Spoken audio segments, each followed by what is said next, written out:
Can you all hear me? No, I don't have to shout. Great. I'm done with shouting. It's wonderful to see everybody here, and it is wonderful to be here. I hope you're all into crying, because I am.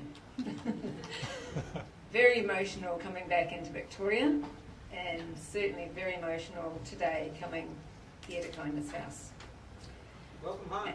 Thank you.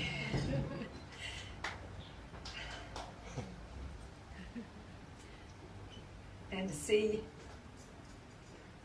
okay, here we go, all cry together. To see so many wonderful familiar faces, and to be able to hug everybody, it's great to be home.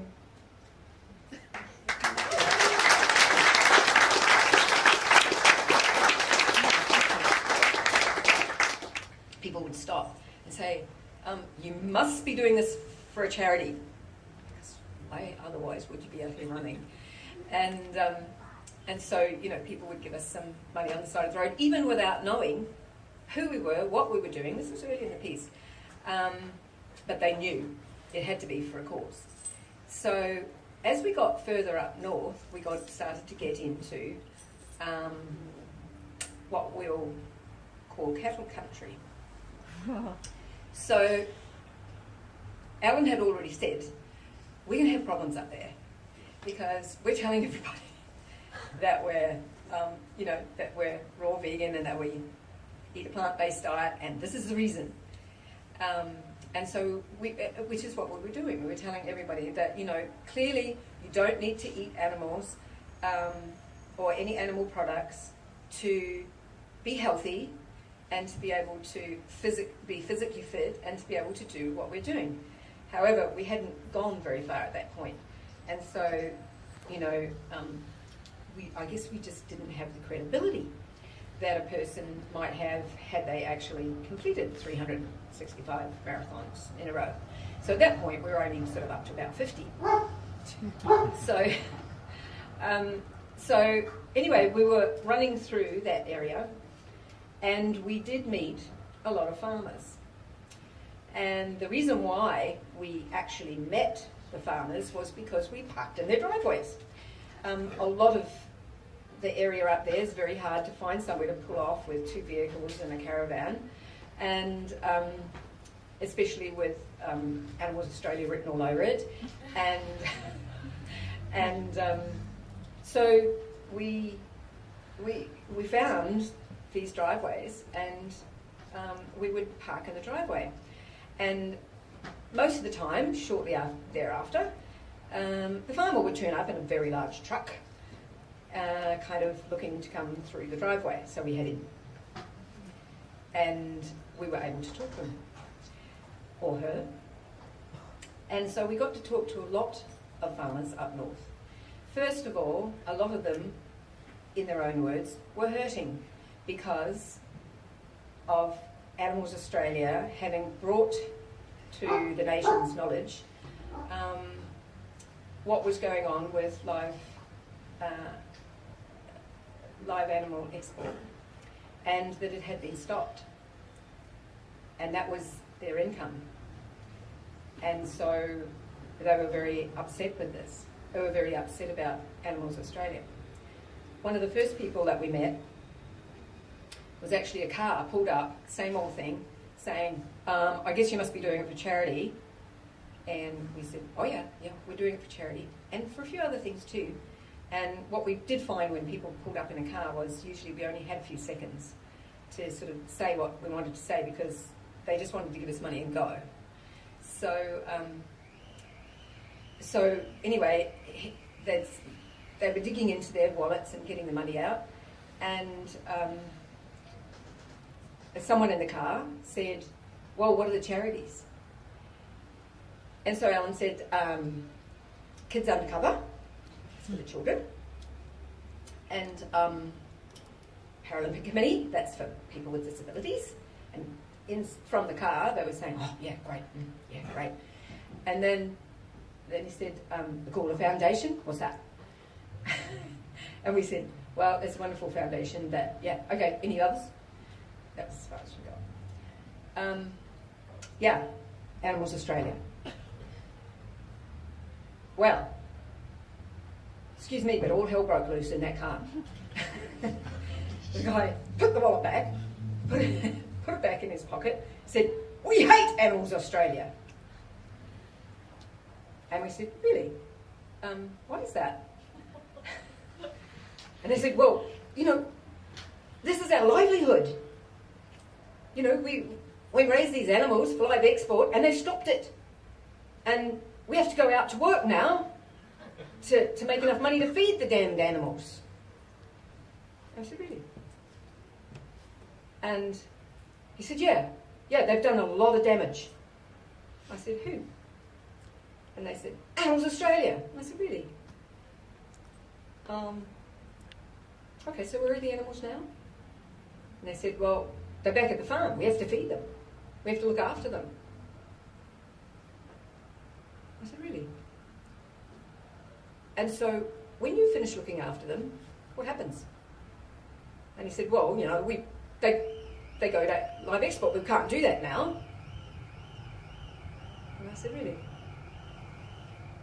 "Well, we think it's a great thing that Animals Australia has brought the knowledge to the nation as to what's happening to these animals. And we think it's a great thing that you're hurting. Because now you're thinking about it, and now you're actually having to feed those animals and think about them. Instead of taking care of my animals, as they tend to say, and then putting them on a truck and forgetting about them. Sometimes they're not even there when they go on the truck. It's the truck drivers and the stockies that come with the trucks that take those animals and put them on the trucks. And those trucks passed us every day. Every day. Truckload after truckload. In the heat, in the rain. And when we stopped at night in some of the truck stops, the truck stopped too, and the truck drivers went to sleep, and the animals stood in the trucks night after night. It's not just what happens when they get overseas. It's not just what happens when they get to the slaughterhouse. It happens from the moment they are betrayed on the farm. Because on the farm, the farmer takes care of his animals. He believes that. He truly believes that. We spoke to many different farmers. And they said, "We take care of our animals." We even had one who said, "We love our animals." And they do. They didn't know what happens when that truck left the farm. Now they do. Now they know, and they're starting to think more consciously. We met some other farmers further down the line when we were coming down the west coast, and yes, they had to go out to work so they could feed their animals. And we were speaking to a lady farmer, and she said, "My husband is working in the mines so that we can afford to feed the animals." And I said, "And how do you feel about that?" And she said, "Well, we feel really good because we can't kill them. Those animals are now in our home paddock, and we don't know what to do if the legislation changes." And I said, "Yes, you do." She said, "Well, we're not putting them on the truck." So I said, "Just grow vegetables. Plant fruit trees. You've got tons of land out here. Go for it."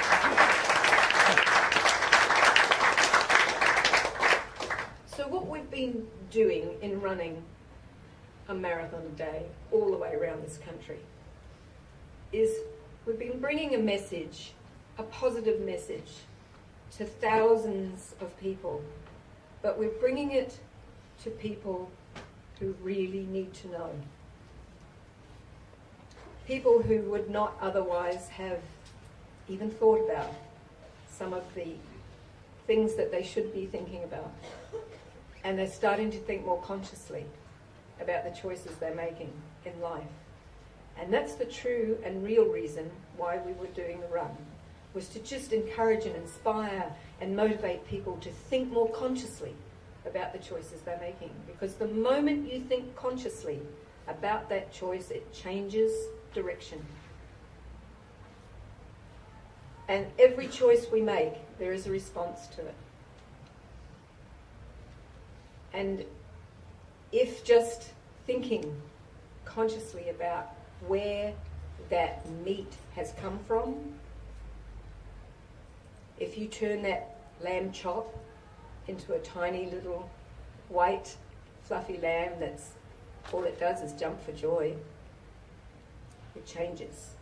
It changes how the choices that you make, and it changes the way you think. So the guy in the car, his mother was in the back seat, and she gave him a shove from the back, and she said, "Just give them the money, son." I said, "Thank you, ma'am." So he did.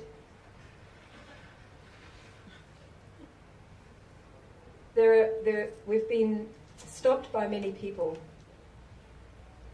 on the road, and more so as we've got closer to home, because we've been in the media a lot more, who have stopped and told us to tell us the difference what we're doing is making in their lives.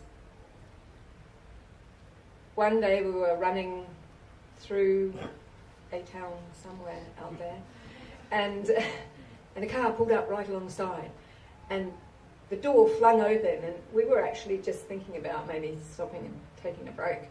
And I said, "These people are stopping to talk to us." And so Alan says, "Okay, keep running."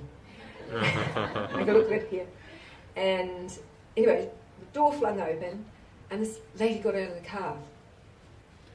And she was quite a large lady, and she was having difficulty getting out of the car, but she was getting out of the car. And she got out of the car with her arms like this, and she just made a beeline for Alan. And I thought, that's funny. Don't know this lady. And she just stumbled towards him and gave him this huge bear hug. And he'd been losing a bit of weight at that point. I was a little bit worried about his ribs cracking.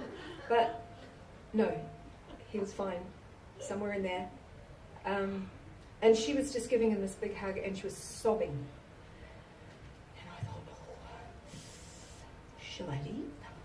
Or shall I stay? And he's going over the top of her shoulder. Finally she stood up and she said, "Oh, I'm so sorry. I just had to give you a hug." And then she came over and gave me one too, and I understood. She said, "We've been following you on Facebook. We've seen you on the TV. And we think what you're doing is absolutely fantastic. And it's completely changed the way I'm thinking about everything.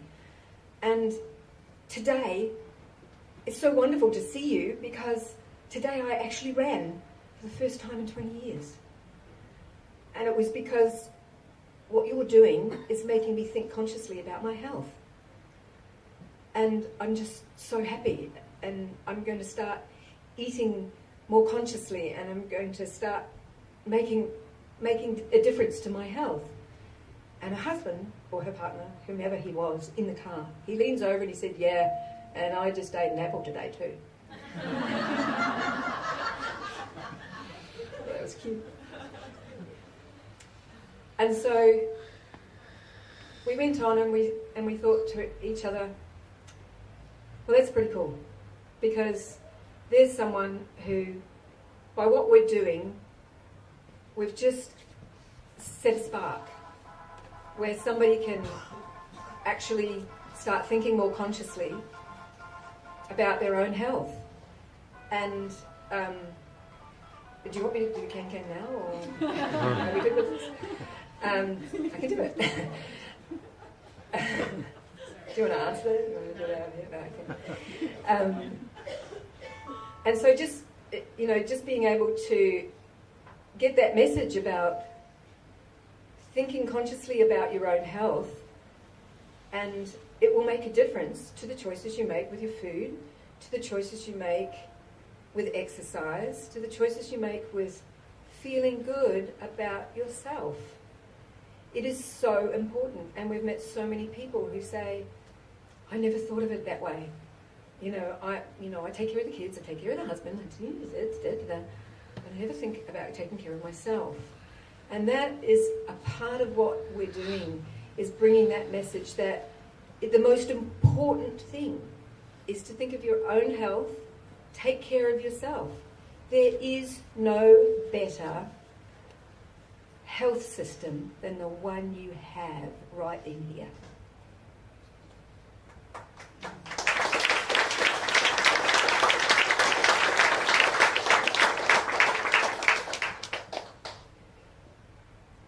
There is no other health system in place. There is a sickness industry, however. And that sickness industry is insidious in the way it operates to keep us sick. And part of what they're doing is encouraging us and making us believe that we need to eat meat and animal products, that we need to take all kinds of supplements, that we need to take drugs and have treatments for dis-ease in the body, which the body is perfectly capable of taking care of itself.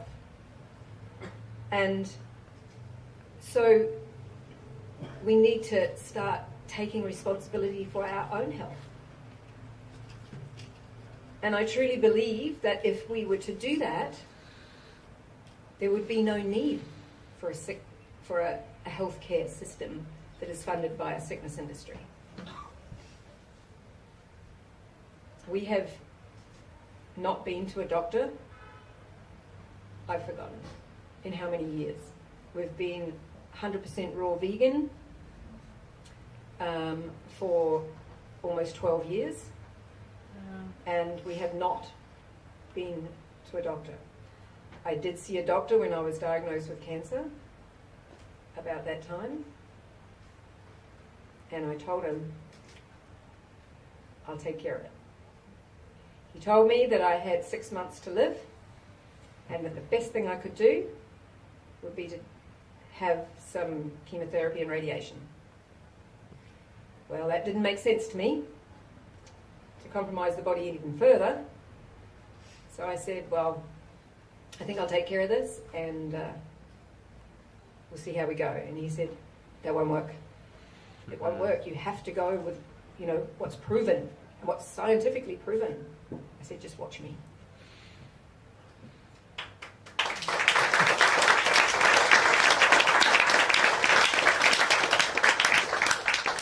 He stopped watching me after about 5 years because he was too embarrassed to see that it wasn't dead yet. Crossed the road and wouldn't even look at me. And the reason is because he feels the guilt. He feels the guilt of perpetuating the sickness industry.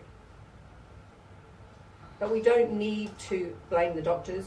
We don't need to blame the sickness industry, because we're perfectly capable ourselves of being responsible for our own health. We just need to know the information. And the information is very simple, easy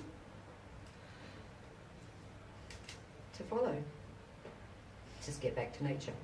Let the body take care of itself by giving it what it needs. Makes sense?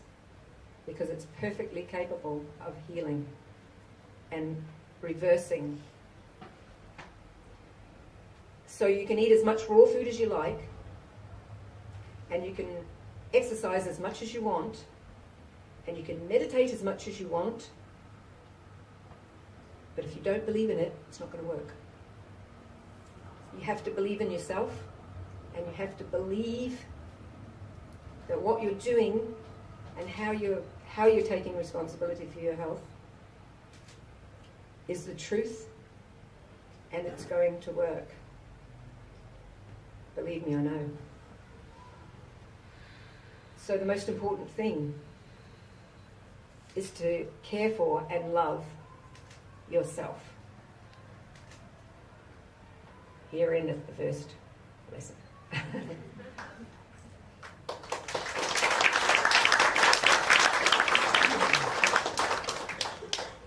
And once we care for ourselves, we can care for others.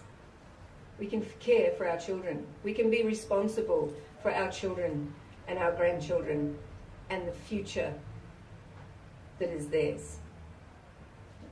Another very, very important part of our positive message that we're bringing forth. Without our children, who are we?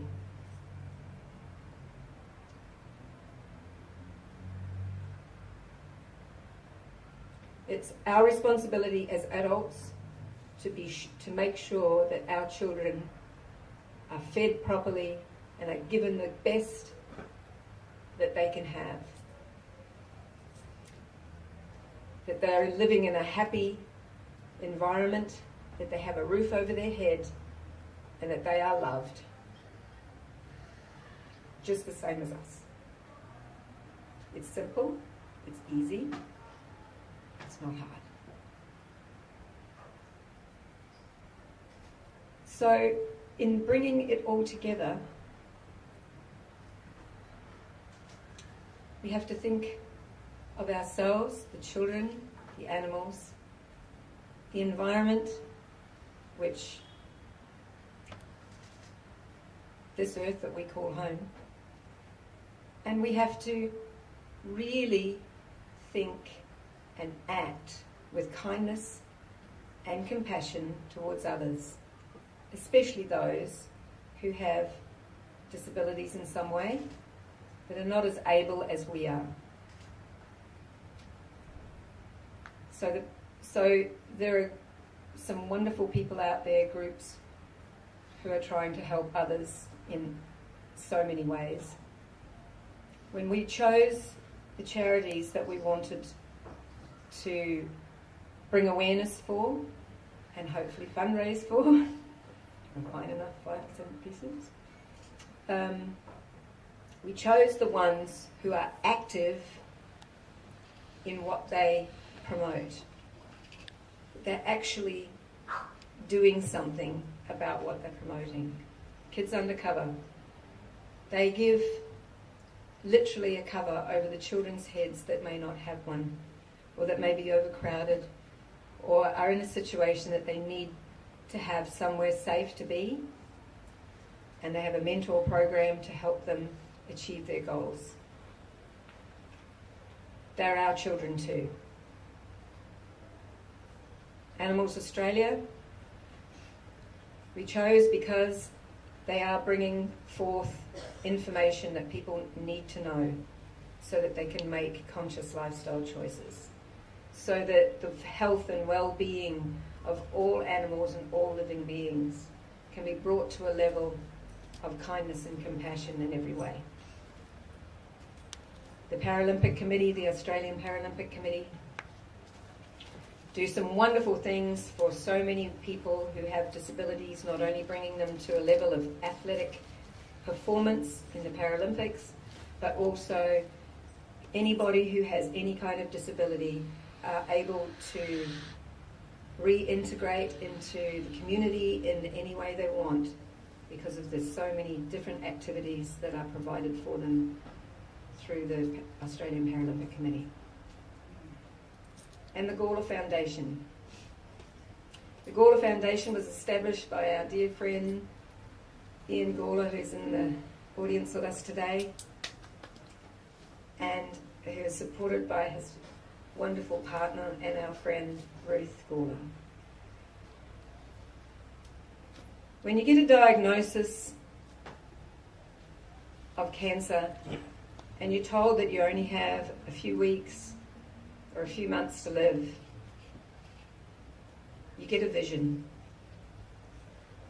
And some people, the vision is how the coffin's going to look and how many people are going to be there. And others, the vision is, what can I do to change this? And when that vision comes forth, is how can I share that information? Because people need to know.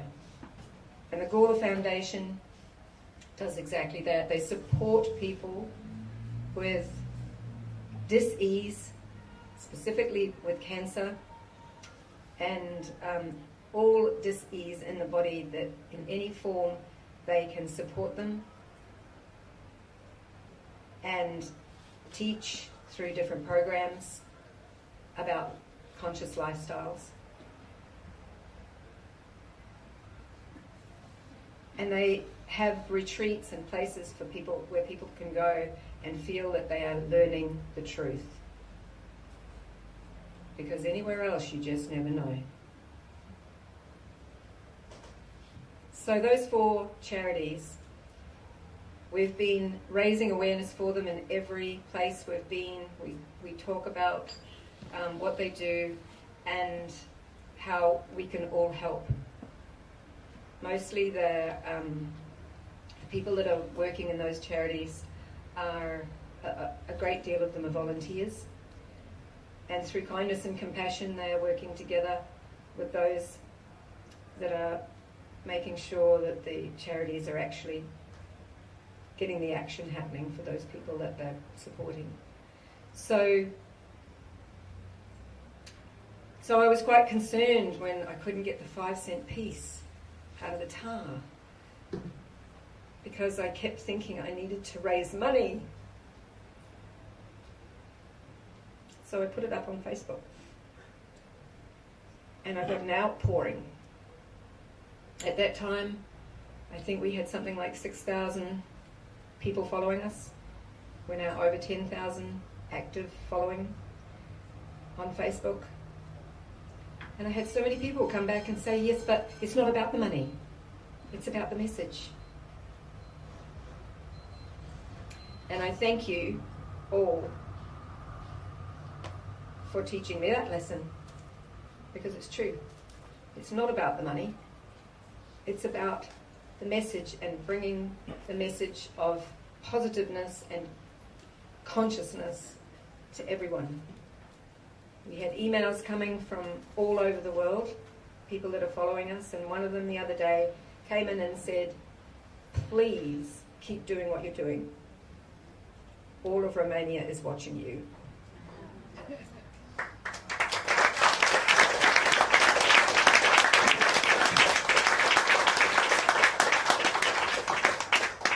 So I went and got a screwdriver and dug that 5-cent piece out.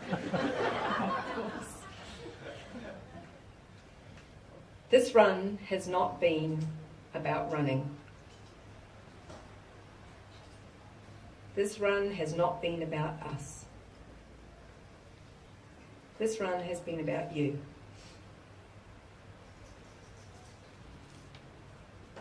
Every one of you and everyone out there that's been following us, without you supporting us and making changes within your own lives, this run would have been of no purpose. It is an emotional thing when you do achieve something that you set out to achieve, no matter how small, no matter how large, no matter what it is. And that's a good thing, so they tell me. But it's okay for me to cry because I inherited it. My whole family cries all the time. Stop crying over there, please. It's a good thing to cry. There's one little piece of advice I can give you. If you ever feel like you're going to burst into tears, do it. Just do it. It's one way that the body can get rid of those little emotional things is through the tears. Tears are good. So, amongst the tears, we will run into Federation Square on the 31st, and we will prove to the world that on a raw, vegan, plant-based diet, veteran grandparents in our 60s can run barefoot, near enough, 365 marathons consecutively all the way around this wonderful country.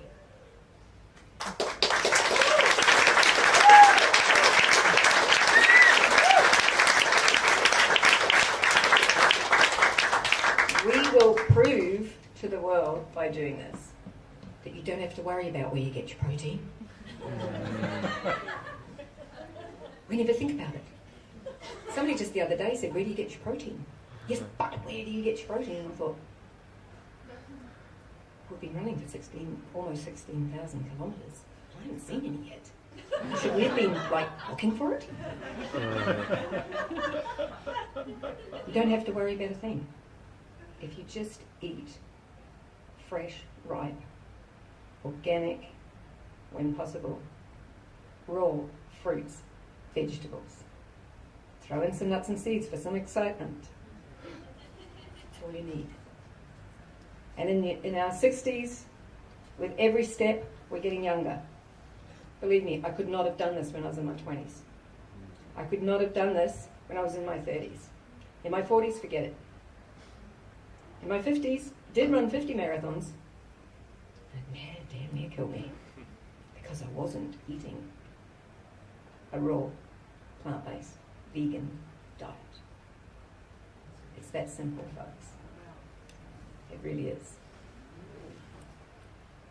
And on January the 1st, the next day, after running 365 marathons, we're just going to run another one. We're going to run from Federation Square out to Warrandyte, where we live, which just happens to be 43k, along the Yarra Trail.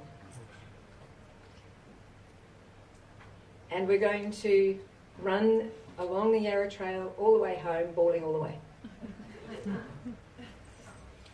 And when we get into Warrandyte, we will have broken the world record for the most consecutive days.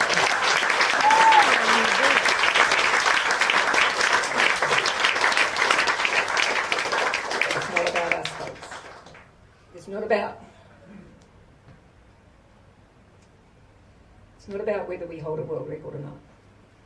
It's about the fact that someone can on a raw vegan diet. It's just the beginning. It's just the beginning of a conscious thought brought into action. And it's going to snowball. Yeah. People are going to start thinking consciously about the choices they make. And on January the 2nd, we're sleeping in. Then we'll go for a run. And meanwhile, while we're down in Tassie, doing the last few marathons and talking to as many people as we can, let's bring the fundraising up, folks. Please share the information, share our Facebook page, share our website. Donations can be made through the website, and I'd like to thank you all for coming this evening and donating tonight. That is absolutely fantastic. I'll give you a hand for that. Just, share it as much as you can with as many people as you can, because this is about the message. Let's try and help these 4 charities as much as we can, and in doing so, bringing more kindness and compassion to others. Together we can do it. We can make that difference. Thank you.